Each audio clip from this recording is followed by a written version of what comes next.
अस्सलाम वालेकुम नाज़रीन, की हाल है? ठीक ठाक हो? सब खरीद ना लो इंशाल्लाह। मैंने उम्मीद है तुसीं खरीद ना नहीं होना है। तो अज मैं थोड़े दरम्यान च मौजूद हाँ। तो मेरा बेटा मुहम्मद अब्दुल्ला शौकत, जिदा तुसीं गाने च भी सुनिया होना है, जिहड़ा होवे यार साडा, असीं ओहदे यार हाँ। यारां दे ते ढोला सा वैसे ही ताबेदार हाँ। ਉਹਦੇ ਚ मैं अपने बेटे का नाम दिता सी मुहम्मद अब्दुल्ला शौकत। ये अज मेरे को माशाल्लाह मैं क्या जरा आ ना मेरे नाल जरा फोटो बनवाइए। तो लोग सुनना भी चाहते हैं तो वेखना भी चाहते हैं। हाँ जी, अच्छा ठीक है। तो वो ਜਿਹੜਾ ਅਸੀਂ मैं दसना चाह रहा था, क्योंकि बड़िया खुशियां होंदियां ने बच्चों नाल, बेटियां नाल, जिवें तुहाडे भी माशाल्लाह घर में बच्चे ने, बड़ी खुशी होंदी तुहानूं वेख के सारे दोस्तों ने।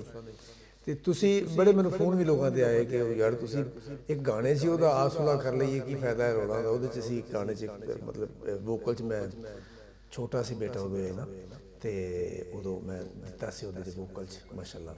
एक ही बेटा है।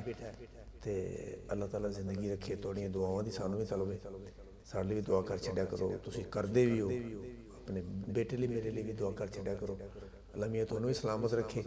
तो अज असी बिल्कुल नवां गाना जिहड़ा मैं तुहानूं दस्सण लगा कि लिखिया जिहदा ओह तुसीं हैरान हो जाना कि लिखिया किहदा है। ओहो, ते बाबा जानी भाई कोट तो, जिन्हां दा असीं मेला करने आ साल। ये असीं बैठे सां, बड़े प्यार है उन्हां नाल, बड़ा मार्फत की गल करदे ने जदों करदे ने। तो उन्होंने साढ़े प्यार ये कुछ लिख दिता है। मेरी अपनी अकल तो गल बाहर है कि शायर तो बड़े बड़े सारे शायरों के खिलाफ गाया है। तो उन्हें लिखा कि ये नवा है, मैं तुम्हें इनकी 27 सुनावांगा। एक बस गाना एक दो दिन के थोड़े को इंशाल्लाह पहुँचा रहे हैं। बिल्कुल नवा सैड गाना, जिवें तुसीं सुनना चाहते हो कि साडा आया जिवें एवें लड़िया ना कर माईया, ये लड़ाइयां कोई चंगियां नहीं, थोड़ा ठरिया भी कर माईया, ये लड़ाइयां कोई चंगियां नहीं। ये साडा रिलीज़ होया साडे चैनल ते चलदा पिया माशाल्लाह, शौकत अली राजा ऑफिशियल चैनल और शौकत अली राजा इंटरटेनमेंट चैनल ते। और साडे चैनल तुसीं लाइक भी करदे हो, मजीद दोस्त भी लाइक करो, सबसक्राइब भी करो। ते ए जिहड़ा गाना तुहानूं मैं सुनान लगा, ये तुहानूं 1 2 3 दिन दे विच इंशाल्लाह ये मिल जाएगा ना। ये लिखिया जिदा मैं तुहानूं दस्सिया, बाकी मैं गल होर सुण। अच्छा पीने आ भाई, ठीक है, प्यास लग गई ठीक हो गया। भावें वखरियां वखरियां रावां रहणियां ने, साडियां तेरे लई दुआवां रहणियां ने। हाय साडियां तेरे लई दुआवां रहणियां ने, भावें वखरियां वखरियां रावां रहणियां ने। हाय साडियां तेरे लई दुआवां रहणियां ने। अच्छा की पता सी यार जुदा हो जावांगे। मैं अगे बड़ा सैड गाना है, मैं जरूरत ही नहीं मैनूं हो रही कि मैं सारा गाने सुनावां, 27 सुनावां।